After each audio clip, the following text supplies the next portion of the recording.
Thank you for joining me for another episode of Taste of Magic.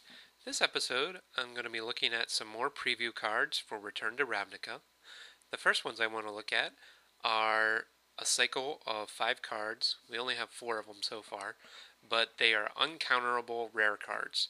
The first one is very similar to Smother, except it targets any non-land permanent with converted mana cost of 3 or less instead of any creature.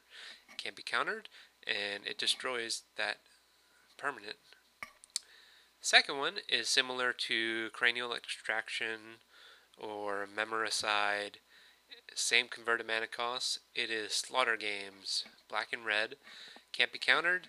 Name a non-land card, search your opponent's everything, and exile all the copies you find.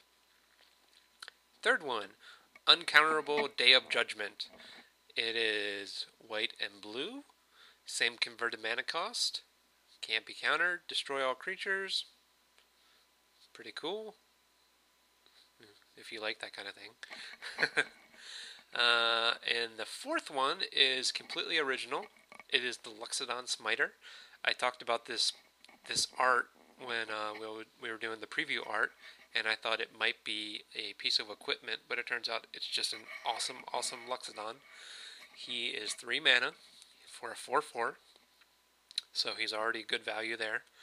He can't be countered, and if he would be discarded by a power that your opponents control, then he goes right onto the battlefield. So this guy is hard to get rid of. He's pretty awesome. He's kind of similar to the Luxodon Hierarch, who is also a 4/4.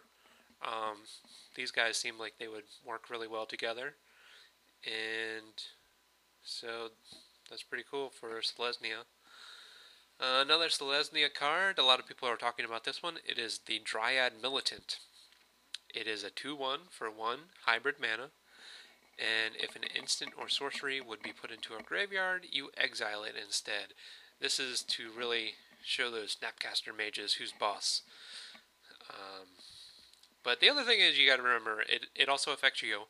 So if you play Giant Growth or, I don't know, Healing Salve, whatever white people play, that's going to be exiled. So not that white and green has all that many ways of getting things back from the graveyard, but just so you know. Next is a combination of Glorious Anthem plus Gaia's Anthem plus one more Anthem. It is Collective Blessing. Gives all your creatures +3/+3. It is awesome. It costs twice as much. It costs 6 mana, so it is expensive. But by the time you get this out, you should have a lot of tokens. And all those tokens are going to get +3/+3. And you are just going to be able to Final Strike, do one crazy big attack, and just kill the other guy. Next one is another awesome card, is the Slitherhead. It is Golgari. It is a 1/1, pretty much vanilla creature, except that it has Scavenge for 0, which is awesome. So it is pretty much the Basking Rootwalla of Scavenge. And so the Slitherhead is awesome, especially when paired with the next card, which is the Lotleth Troll. The Lotleth Troll, he's a rare. He's also Golgari.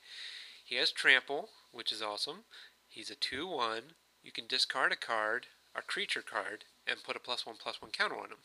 If you discard the Slitherhead, you get a +1/+1 counter. Then you can scavenge the Slitherhead, get another +1/+1 counter. Plus he regenerates. So that's awesome. Discard a couple Slitherheads, put some +1/+1 counters on him. You can regenerate him in case they try to destroy him. Just attack. He's awesome. Next one is the new Planeswalker, Vraska the Unseen. Now she is the first official green-black Planeswalker, at least in my book. You know, Garrick was green-black on his flip card, but he didn't really feel green-black because you only needed green to cast him, and he turned green-black, which was more of a flavor thing than anything. Which I appreciate. I mean, I thought it was cool that he turned green black, but she's a real green black. So she's a Gorgon, so non-human planeswalker. Also, really interesting about planeswalkers is the enemy color planeswalkers are pretty much all non-humans. Have you noticed this? So, first was a Johnny Vengeant, who was red and white, who's a catfolk. Also, we have Sorin, and he is black-white, and he's a vampire. So, I mean, yes, he used to be human, but he's not human anymore. And then also we have Kiora Toa, who, granted, she doesn't have a Planeswalker card, but she's green-blue, and she's a merfolk. And finally, there's Ral Zarek, who Ral is red-blue, but he's human. But 4 out of the 5 enemy-colored Planeswalkers are non-human, which is kind of neat. And also, Gideon's going to come back, and he's going to be red-white probably, so there'll be another human. Anyway, she has really cool abilities. She has, one that makes creatures that attack her get destroyed. The next one, she can destroy target non-land permanent. And the third one, you get 3 1/1 assassins. And the assassins have, if they deal combat damage to a player, that player loses the game. So all really cool stuff. Put some populate cards in there, make some more assassins, why not? The next one is Havoc Festival. Players can't gain life, and at the beginning of each player's upkeep, they lose half their life rounded up, which is crazy. This reminds me a lot of Forsaken Wastes. Just can't gain life, and you keep taking damage. It would be awesome if it had the clause where if somebody tries to destroy it, then they lose 5 life. So that's Rakdos. Another Rakdos card is the Dead Reveler. This is just an example of how Unleash can get crazy out of hand.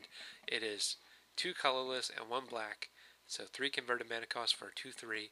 Or if you unleash him, he's a 3/4 for 3 mana, which is pretty impressive. Especially, so he's in black. That's a really high toughness for black.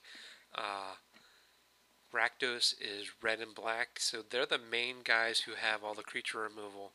Granted, white's going to have probably a little bit, but black and red have most of the creature removal and limited.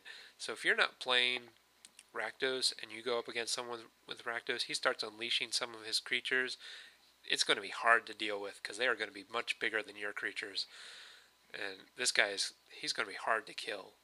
Like 4 power or 4 toughness is hard to deal with in limited, even if you happen to be playing red. I mean, most of your damage spells only do 3 damage. So next one is a reprint from Odyssey. It is Syncopate. Syncopate is similar to Mana Leak. It is you counter target spell unless they pay X, where X is what you paid. Also, if it's countered, then you exile it, so it's also kind of like Dissipate. Which this is useful against flashback spells, and also your scavenge cards. You're going to want to counter then, if you want to counter. Next one is an awesome commander card. It is the World Spine Worm, a 15/15 trampler. This is just the fatty of all fatties. There's only ever been one other 15/15, and that's Emrakul, and he's legendary. This guy isn't legendary. You can have 4 of them in play. And when they die, you get 3 5/5 worms just for added value. And it's, wow, it's just crazy. So he's awesome. And then if he dies, you get tokens, and you can populate the tokens and make more 5/5 worms with trample. It's just awesome. Next one we have is Death's Presence. Which whenever a creature you control dies, put X/1/1 counters on target creature you control, where X is the power. So it's kind of like a preemptive scavenge. Imagine this with the last card. You play the World Spine Worm, he dies, you have Death's Presence out. One of your 5/5 worm creature tokens that you get is now a 20/20 instead of just a 5/5. So they're going to really regret killing the Worm Spine Worm. Next one is just a really flavorful red rare.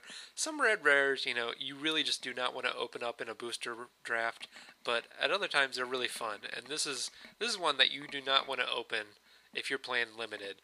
But at the same time, it's going to be really fun to play with other times, and it is called Guild Feud. And basically, you and a target opponent reveal 3 cards from the top of your library. You can put a creature into play, and if both of you put a creature into play, they fight each other.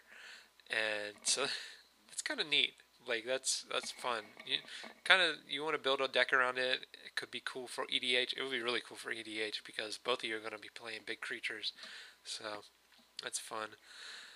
Next one is another Gate Matters card. It is the Ogre Jailbreaker. He is a 4/4 defender, but if you control a gate, he does not have defender.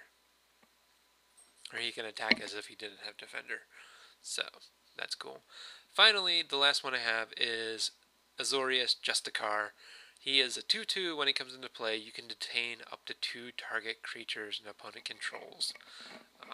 So that's neat. Detaining seems interesting, but at the same time, you're not tapping the creatures, so you're making sure they have blockers for next turn. I don't know. Detain seems cool, but it definitely, you have to think more about it, I think, than the other abilities. So those are the preview cards that we've seen so far, and I will do another one next week and show you some more cards. So, see you next time.